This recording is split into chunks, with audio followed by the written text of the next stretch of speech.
ហើយនៅក្នុងកណ្ដាប់ប្រាក់100រៀលយើងឃើញរូបនេះបាទនេះគឺរូបវត្តព្រះកែវមរកតបាទហេតុអីបានយើងហៅថាវត្តព្រះកែវមរកតដោយសារព្រះពុទ្ធដែលមកនៅខាងក្នុងធ្វើពីត្បូងមរកតចាបាទនេះព្រះអង្គមរកតជាក់ស្ដែងបើជា color ពណ៌បៃតងមរកតបាទហ្នឹងហើយពណ៌បៃតងអញ្ចឹងយើងហៅថាវត្តនេះគឺវត្តព្រះកែវមរកតហើយវត្តនេះសប្តាហ៍ថ្ងៃនេះពុំមានប្រសងគង់នៅពុំមានកត់សម្រាប់ប្រសងឬដូនជីដេញវត្តខាងក្រៅទេប៉ុន្តែបើមានព្រះរាជពិធីនៅទីនេះគឺយើងនិមន្តប្រសងពីវត្តក្រៅផ្សេងមករៀបចំពិធីនៅទីនេះដែរ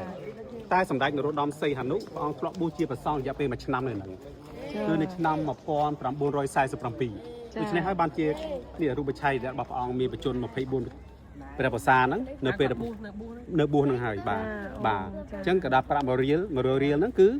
ពេលដែលព្រះអង្គបួសនឹងតាក់ទងនឹងវត្តព្រះកែវមរកតនេះតែម្ដងបាទហើយវត្តនេះសប្តាហ៍ថ្ងៃនេះក្រៅពីកន្លែងសក្ការៈបូជាបាទនៅឪតាបាទកន្លែងសក្ការៈបូជាវត្តនេះក៏ជាកន្លែងសារមន្ទីរដែលជាសារមន្ទីរផងដែរអញ្ចឹងរាល់វត្ថុរបស់មានតម្លៃពីប្រទេសផ្សេងថ្វាយជូនព្រះមហាក្សត្រក៏ដូចជាព្រះរាជវង្សានុវង្សគឺព្រះអង្គតម្កល់ទុកនៅខាងក្នុងសម្រាប់ជាតិ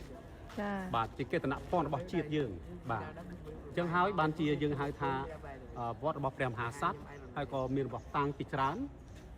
តែយើងអាចចូលបានយើងនឹងចូលនៅខាងក្នុងផងដែរប៉ុន្តែយើងអត់ថតទេហ្នឹងហើយហើយមួយទៀតនៅខាងក្នុងនេះប្រាក់ការ៉ូប្រាក់នៅខាងក្នុងហ្នឹងមានទាំងអស់5329សន្លឹកកម្រាប់ប្រាក់នៅខាងក្នុងបាទហើយមួយសន្លឹកហ្នឹង1គីឡូក៏មាន125 1គីឡូជាង1គីឡូជិត2ខាំបាទអញ្ចឹងវាសរុបទាំងអស់វាជិត6000ទៀកនឹង6000គីឡូបាទចុះលោកពូខ្ញុំសុំសួរតិចចុះនេះកន្លែងនេះជាអីរៀនទេវតានេះលោកពូបាទរៀនទេវតាមានតាមទិស2ថ្ងៃមុននឹងចូលឆ្នាំខ្មែរយើងនេះទៅវារៀបចំពិធីបុណ្យពូនភ្នំសាច់ចានឹងផ្សឹកភ្នំសាច់បាទសូម្បីតាសក៏មានតាមទិសលោកពូបាទនេះគឺជួងយើងមានជួងណាបាទជួងសម្រាប់នៅនឹងវត្តតែម្ដងចាបាទចុះលោកពូមួយទៀតនេះកន្លែងនេះគឺប្រាសាទបណ្ណាល័យប្រាសាទតម្កល់នៅគ្រឿងសិភៅបត្រៃបៃដកចាហើយវាមានព្រះចេតិយរបស់អតីតព្រះមហាក្សត្រយើងណាបាទគាត់ទៅច្រើនសម្ដេចព្រះបាទនរោត្តមសម្ដេចព្រះបាទអង្គឌួងនេះសម្ដេចសូរាមរិទ្ធនរោត្តមសូរាមរិទ្ធនិងម្ចាស់ស្ត្រីកុសមនារីរស់សេរីវឌ្ឍនា